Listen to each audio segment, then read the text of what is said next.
We'll guide you through how to highlight objects in Premiere Pro. If you find this helpful, don't forget to like and subscribe. To begin this tutorial, open Adobe Premiere Pro on your computer. Drag the media clip onto the timeline to create a new sequence or place it into an existing one. Once the clip is ready on the timeline, go to the Effects panel, which contains various effects you can apply to your footage. In the search bar, type Lumetri Color to quickly locate the effect.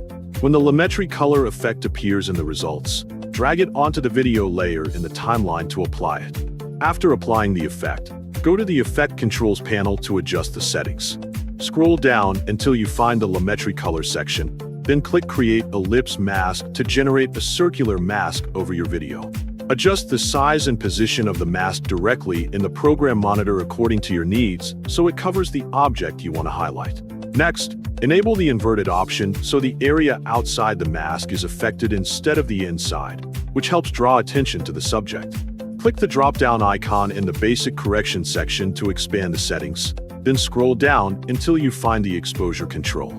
Adjust the exposure value according to your needs to brighten or darken the surrounding area, making the highlighted object stand out more clearly.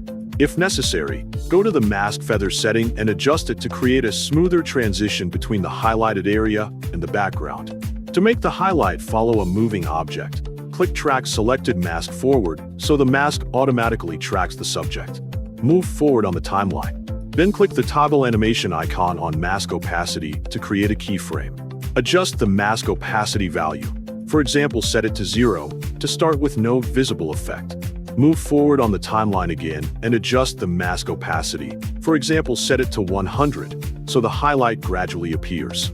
Move back to the beginning of the timeline and press Enter on the keyboard, or click the play button in the program monitor to preview the highlight effect and ensure everything looks smooth and accurate.